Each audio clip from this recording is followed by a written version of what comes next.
திருநெல்வேலி மாவட்டம் புதியை மலையில் அமைந்துள்ள சொரிமுத்தையனார் கோவில் ஆடி அமாவாசை திருவிழாவை ஒட்டி அங்கு ஏராளமான மக்கள் குடில் அமைத்து தங்கியுள்ளனர்.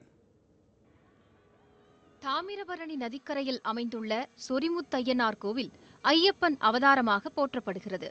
சிங்கம்பட்டி ஜமீனுக்கு சொந்தமான இக்கோவிலில் நடைபெறும் ஆடி அமாவாசை திருவிழா மிகவும் பிரசித்தி பெற்றது. திருநெல்வேலி மாவட்டம் ஆலங்குளம் மற்றும் அதனை சுற்றியுள்ள ஆயிரக்கணக்கான மக்கள் ஒரு வாரத்திற்கு முன்பே இங்கு வந்து குடில் அமைத்து தங்குவதோடு திருவிழாவை முடித்துவிட்டு செல்வதை வழக்கமாக கொண்டிருந்தனர். அப்போது தங்களது பிள்ளைகளுக்கு வரன் பார்க்கும் நிகழ்வுகளும் நடந்துள்ளது. ஆடி மாதம் முடிவடைந்தவுடன் ஆவணி மாதம் திருமணம் நடைபெற்றுள்ளது. ஞாயிற்றுக்கிழமை நடைபெறும் ஆடி அமாவாசை விழாவில் பங்கேற்பதற்காக வந்துள்ள சில பக்தர்கள் வனப்பகுதியில் குடில் அமைத்து தங்கியிருக்கிறார்கள். போக்குவரத்து நெரிசலை தவிர்க்கும் வகையில் மலைப்பாதையில் இருசக்கர வாகனங்களுக்கு தடை விதிக்கப்பட்டுள்ளது. 4 சக்கர வாகனங்கள் பக்தர்களை கோவிலில் இறக்கிவிட்டு மலைக்கு கீழே உருவாக்கப்பட்டுள்ள நிறுத்துமிடங்களில் நிறுத்த வேண்டும் என அறிவிக்கப்பட்டுள்ளது.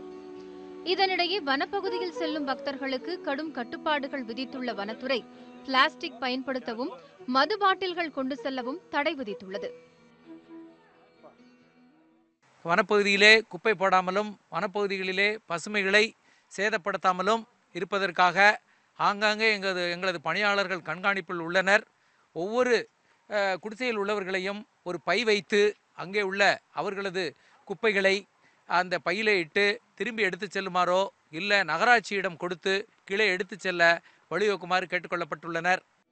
சொரிமுத்தையனார் கோவில் விழாவில் பங்கேற்பதற்காக இந்த ஆண்டு 1,00,000 பக்தர்கள் வருவார்கள் என்று எதிர்பார்க்கப்படும் நிலையில் காவல்துறை சார்பிலும் பாதுகாப்பு போடப்பட்டுள்ளது. பத்திரமாக குளிக்கவும், சோப்பு, ஷாம்பு எதுவுமே யூஸ் பண்ணாதீங்க.